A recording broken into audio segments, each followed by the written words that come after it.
जय हिंद दोस्तों। आज हम यूनिट 6 पर तीसरी क्लास लेकर आए हैं। इसके पहले भी दो क्लास हम ले चुके हैं।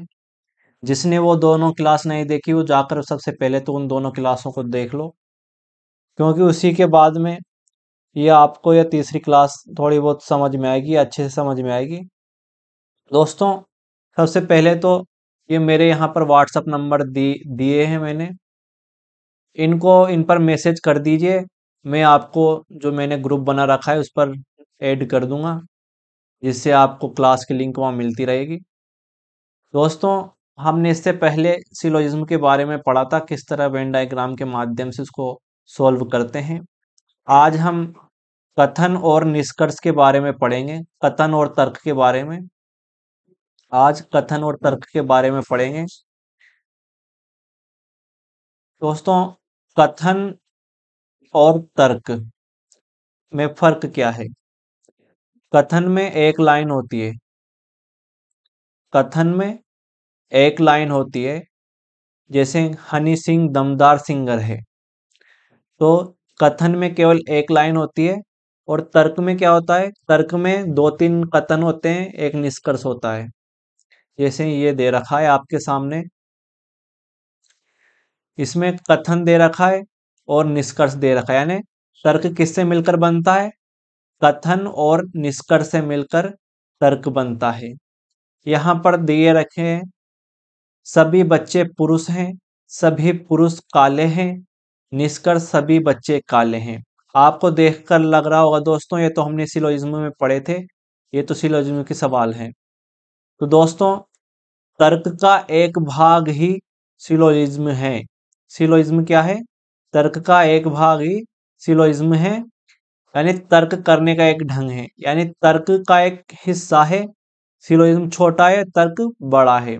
तर्क का एक हिस्सा है सिलोजिज्म।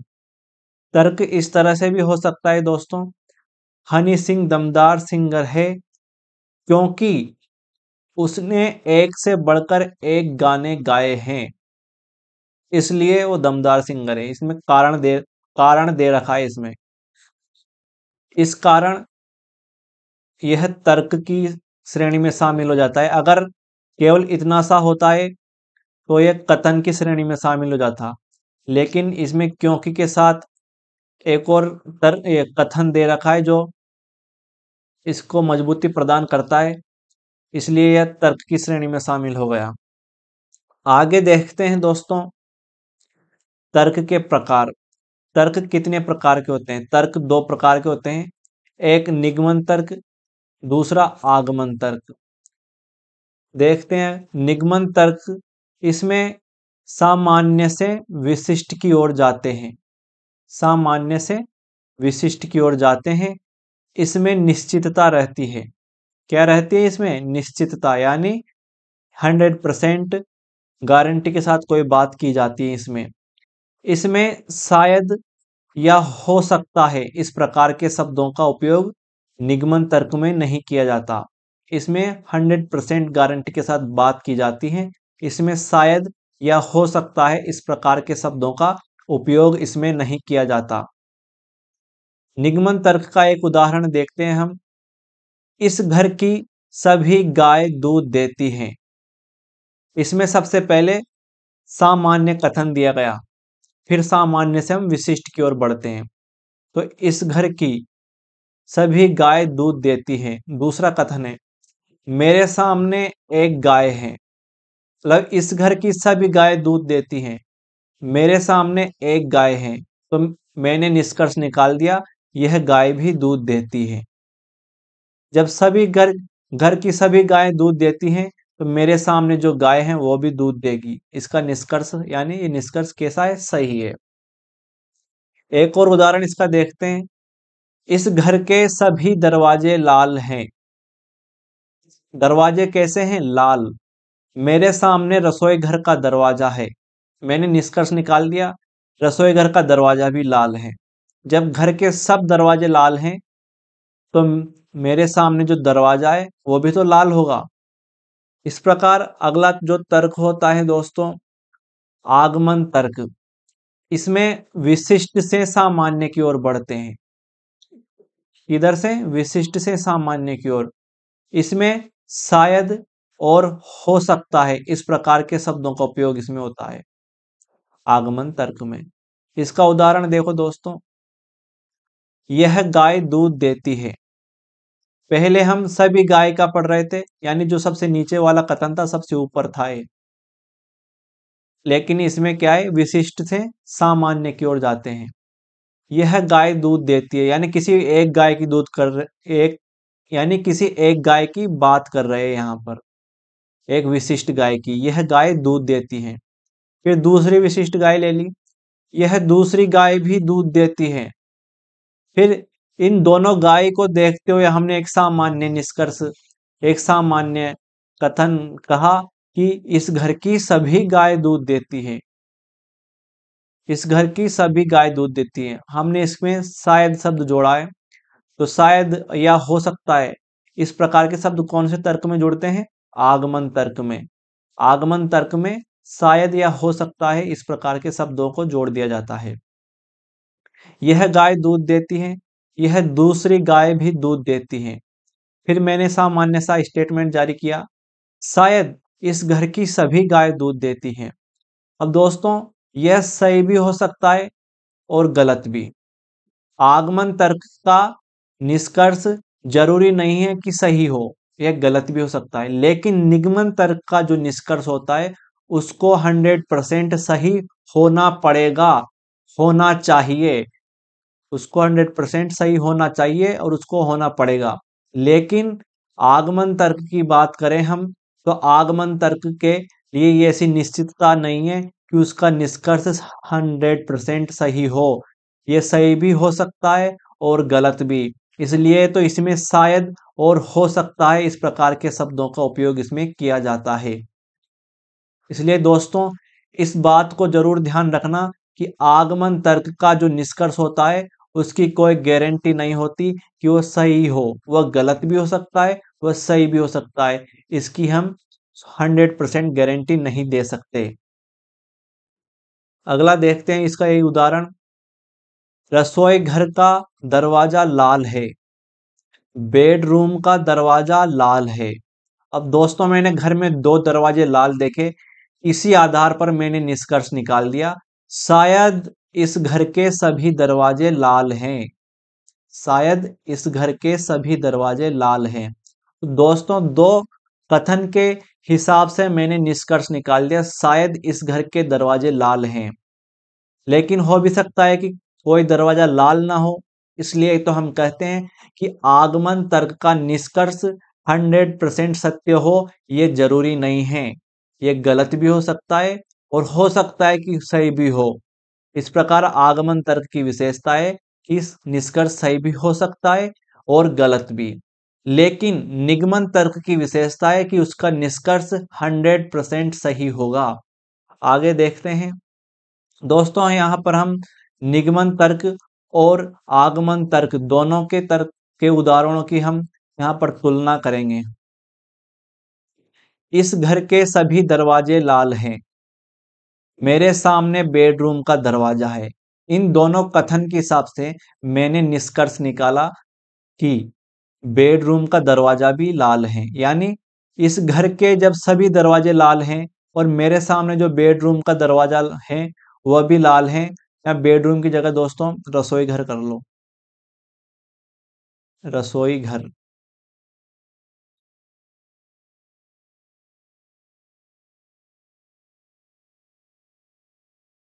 नहीं, ये सही है, यहाँ पर बेडरूम ही रहेगा। इसको इरेजर से साफ करेंगे।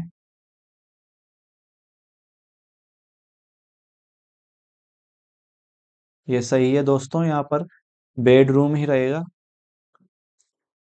दोबारा पढ़ते हैं इसको, इस घर के सभी दरवाजे लाल हैं, मेरे सामने बेडरूम का दरवाजा है। इस घर के सभी दरवाजे लाल हैं, मेरे सामने बेडरूम का दरवाजा है। तो फिर मैंने निष्कर्ष निकाल दिया कि बेडरूम का दरवाजा भी लाल है। जब हमने पहले ही कह दिया इस घर के सभी दरवाजे लाल हैं, कैसे हैं इस घर के सभी दरवाजे लाल हैं, यह 100% गारंटी के साथ हमने कह दिया कि इस घर के सभी दरवाजे लाल हैं। मेरे सामने बेडरूम का दरवाजा है, तो निष्कर्ष में क्या निकलेगा? बेडरूम का दरवाजा भी कैसा निकलेगा? लाल। इसका निष्कर्ष कैसा निकलेगा? 100% सही निकलेगा। लेकिन हम इधर आगमन तर्क में देखते हैं, रसोई घर का दरवाजा लाल है, बेडरूम का दरवाजा लाल है। इन दोनों कथन के हिसाब से मैंने निष्कर्ष निकाला, शायद इस घर के सभी दरवाजे लाल हैं। इसी घर के सभी दरवाजे लाल हैं। अब दोस्तों, मैंने जो आगमन तर्क में ये निष्कर्ष निकाला, हो सकता है कि सही हो और हो सकता है कि गलत हो। जरूरी थोड़ी है कि इस घर के सभी दरवाजे लाल हो। कोई कोई दरवाजा नीला भी हो सकता है, कोई पीला भी हो सकता है। लेकिन मैंने जो दो दरवाजे देखे, उसके हिसाब से मैंने निष्कर्ष निकाला कि शायद इस घर के सभी दरवाजे लाल हैं। तो इस प्रकार दोस्तों, आगमन तर्क में शायद या हो सकता है इस प्रकार के शब्दों का उपयोग किया जाता है, लेकिन निगमन तर्क में इस प्रकार के शब्दों का उपयोग नहीं किया जाता है। निगमन तर्क में दोस्तों, हम ऊपर से नीचे की ओर चलते हैं, और निगमन तर्क आगमन तर्क का उल्टा होता है। दोनों एक दूसरे के विपरीत होते हैं। निगमन तर्क में जो बातें ऊपर से नीचे की ओर कही गई है, आगमन तर्क में वही बातें नीचे से ऊपर की ओर कही गई है। दोस्तों, अब आगे बढ़ते हैं। निगमन तर्क भी दो प्रकार के होते हैं। निगमन तर्कों के भी कितने प्रकार होते हैं? दो प्रकार। एक तो होता है वैध, जिसे इंग्लिश में वैलिड बोलते हैं। एक इनवैलिड। वैलिड और इनवैलिड, दोस्तों हम इसे इंग्लिश में पढ़ने का प्रयास करेंगे, क्योंकि इंग्लिश में ये चीजें अच्छे से समझ में आएगी। निगमन तर्क के कितने प्रकार हैं? दो। एक तो वैलिड, दूसरा इनवैलिड। इसके बाद देखते हैं वैलिड का उदाहरण। सभी बच्चे पुरुष हैं। वे निगमन तर्क वैलिड और इनवैलिड कब होता है, इसको यहां पर समझेंगे वेन डायग्राम के माध्यम से। सभी बच्चे पुरुष हैं। हमने एक गोला बनाया, ये बच्चे का गोला। उसके बाद हमने दूसरा कथन पढ़ा, सभी पुरुष काले हैं। सभी बच्चे क्या थे? पुरुष। सभी बच्चे पुरुष हैं, ये पुरुष का गोला। उसके बाद हमने देखा सभी बच्चे सभी पुरुष काले हैं। सभी पुरुष कैसे हैं? काले। सभी पुरुष कैसे हैं? काले। इस कथन के आधार पर, इस वेन डायग्राम के आधार पर हम निष्कर्ष को जांच करेंगे, निष्कर्ष की जांच करेंगे। सभी बच्चे काले हैं। दोस्तों, हमने पढ़ा था जब हम अंदर से बाहर की ओर जाते हैं, तब चाहे वो सभी वाला कथन, चाहे सभी वाला निष्कर्ष हो या कुछ वाला निष्कर्ष हो, दोनों ही कैसे होते हैं? दोनों ही सही होते हैं।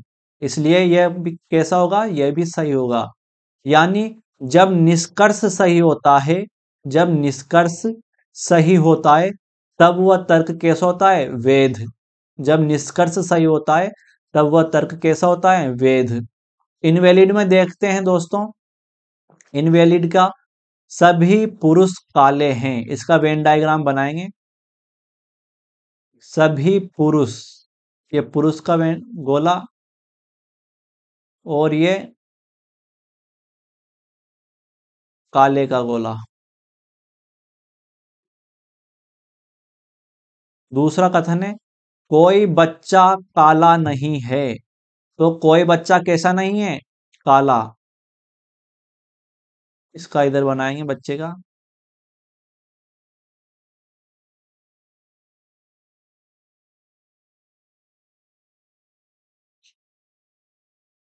दोस्तों, इसके बीच हम क्रॉस बना देंगे। कोई बच्चा काला नहीं है, मतलब ये गोला और ये गोला आपस में किसी भी हालत में एक दूसरे को टच नहीं करेंगे।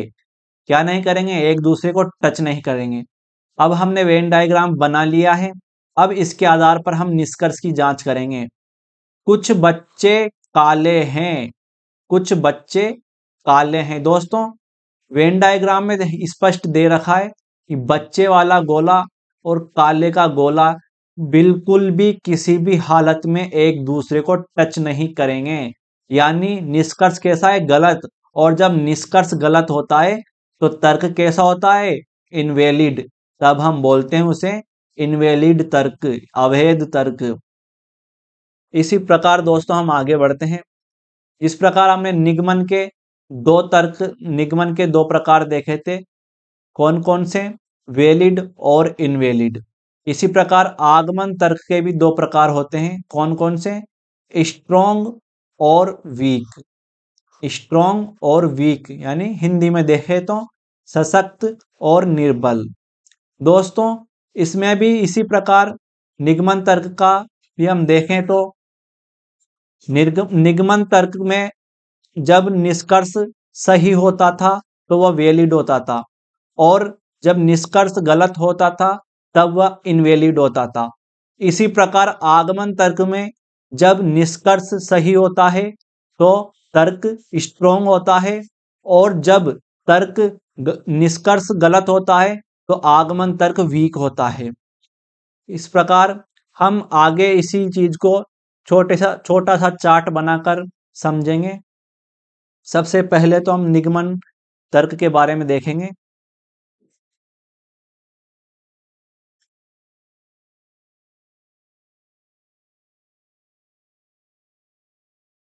निगमन तर्क।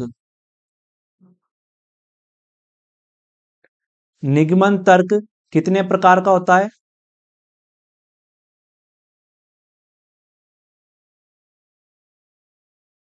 निगमन तर्क होता है दो प्रकार का, वैलिड और इनवैलिड।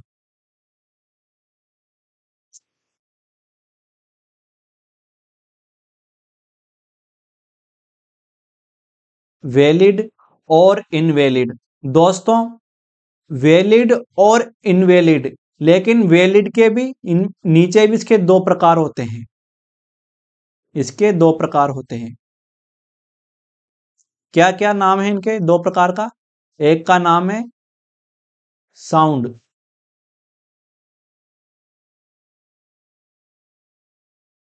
साउंड। दूसरा नाम है अनसाउंड। अनसाउंड। हिंदी में इसे बोलते हैं दृढ़ता, इसे बोलते हैं अदृढ़ता।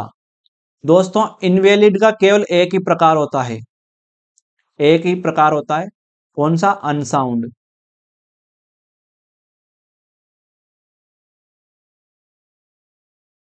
अनसाउंड। दोस्तों अब साउंड और अनसाउंड क्या है इसके बारे में समझेंगे। जब कोई कथन वास्तविकता से, वास्तविक दुनिया से जुड़ा हो, वो कथन कैसा होता है? साउंड। जैसे सभी आदमी मोटे हैं।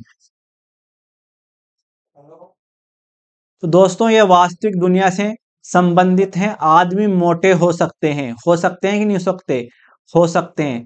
इसलिए इस प्रकार के जो कथन होते हैं उन्हें साउंड की कैटेगरी में शामिल करते हैं। लेकिन जो रियल लाइफ से संबंधित नहीं होते, वास्तविक दुनिया से संबंधित नहीं होते, उन्हें अनसाउंड की कैटेगरी में शामिल करते हैं।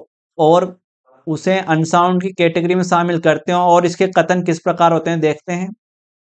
सभी आदमी कुत्ते हैं। सभी आदमी कुत्ते हैं। अब दोस्तों क्या आदमी कुत्ते हो सकते हैं? नहीं हो सकते। ये वास्तविक दुनिया से संबंध नहीं है, संबंधित नहीं है। सभी आदमी कुत्ते हैं मतलब कुत्ते नहीं हो सकते। आदमी क्या कुत्ते हो सकते हैं? वास्तविकता में नहीं हो सकते। इसलिए यह कथन अनसाउंड की कैटेगरी में आ जाएगा। अनसाउंड की कैटेगरी में आ जाएगा। लेकिन दोस्तों जब हम तर्क के हिसाब से पढ़ते हैं तो इनको भी सही मानते हैं, लेकिन वास्तविक दुनिया से जो संबंधित होता है उसे साउंड की श्रेणी में शामिल करते हैं। और जो वास्तविक दुनिया से संबंधित नहीं होता उसे अनसाउंड की कैटेगरी में शामिल करते हैं। दोस्तों इनवैलिड के बारे में देखें तो इनवैलिड हमेशा अनसाउंड ही रहता है। कैसा रहता है? इनवैलिड हमेशा अनसाउंड ही रहता है। इसी प्रकार दोस्तों एक चीज और इसके बारे में बताता हूं कि निगमन तर्क कब वैलिड और कब इनवैलिड होता है। एक चार्ट यहां पर बनाएंगे हम। यहां पर लिखेंगे कथन, ये कथन कथन वाला है, यह निष्कर्ष, इधर निष्कर्ष, यह कथन, यह निष्कर्ष। ठीक है दोस्तों, अब यहां पर जब कथन कैसा हो? ट्रू, यानी सत्य हो, और निष्कर्ष भी ट्रू हो, जब कथन और निष्कर्ष दोनों सत्य हो तब तर्क कैसा होता है? वैलिड। कैसा होता है तर्क? वैलिड। लेकिन लेकिन जब कथन कैसा हो? फॉल्स, और निष्कर्ष कैसा कैसा हो? ट्रू, तब भी तब भी निगमन तर्क कैसा होता है? वैलिड होता है। इसी प्रकार इसी प्रकार चाहे अगर कथन कैसा है? फॉल्स, कथन कैसा है? फॉल्स, और निष्कर्ष भी कैसा है? फॉल्स। जब कथन और निष्कर्ष दोनों ही फॉल्स हो तब भी निगमन तर्क कैसा होगा? वैलिड। इसकी एक और शर्त है, जब कथन ट्रू हो और निष्कर्ष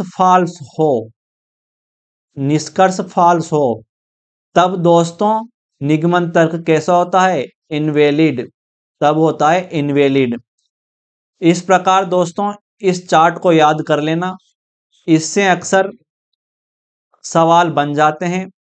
एनटी इससे सवाल बना देता है। इस तर्क को याद कर लेना, इस चार्ट को बहुत जरूरी है, इसको याद कर लेना। इसी प्रकार दोस्तों हम अब समझेंगे आगमन तर्क को। यह हमने निगमन तर्क देखा, अब आगमन तर्क के बारे में समझेंगे। आगमन तर्क कौन सा तर्क? आगमन तर्क।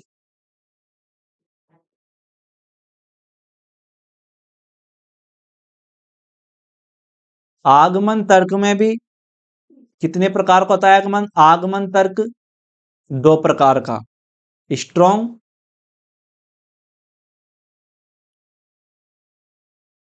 स्ट्रॉन्ग और वीक।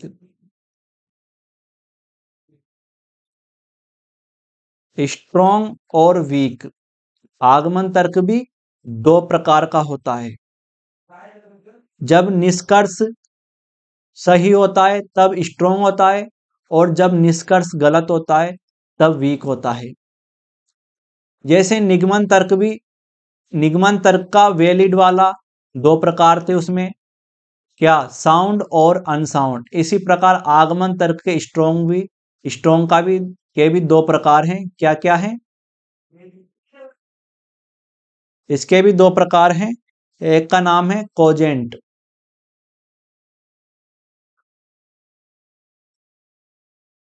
कोजेंट कोजेंट दूसरे का नाम है अनकोजेंट। अनकोजेंट अनकोजेंट और वीक वीक वाला केवल कैसा रहता है? अनकोजेंट। अनकोजेंट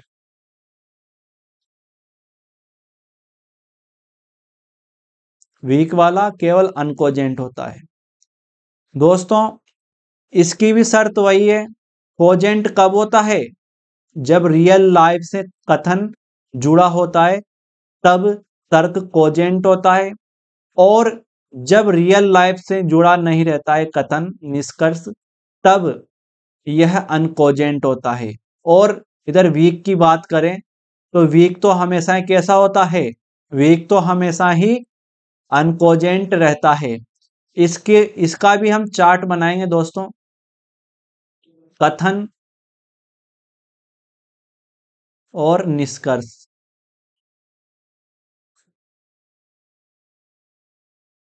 दोस्तों हमने जो ये स्ट्रॉन्ग, वीक, कोजेंट और अनकोजेंट जो हमने ये इंग्लिश में देखा है, ये इंग्लिश नाम ही इसके याद करने हैं, क्योंकि हिंदी में अक्सर गड़बड़ हो जाती है।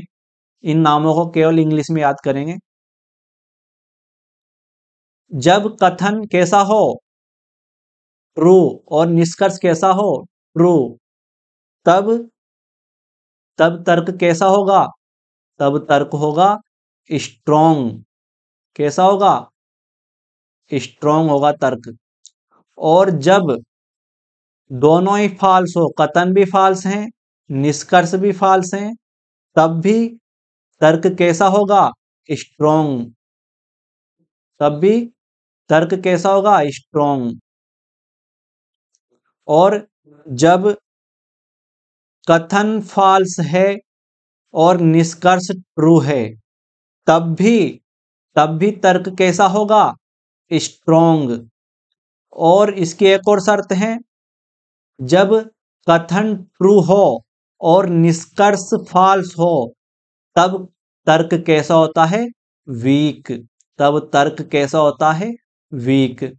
इस प्रकार दोस्तों आज हमने जाना तर्क का प्रकार, तर्क के प्रकार देखे। तर्क के भी प्रकार के अंदर वैलिड, इनवैलिड, निगमन वाला होता है, वैलिड, इनवैलिड। और उसी प्रकार आगमन वाला होता है, स्ट्रॉन्ग, वीक। फिर इसमें भी दो प्रकार छुपे होते हैं।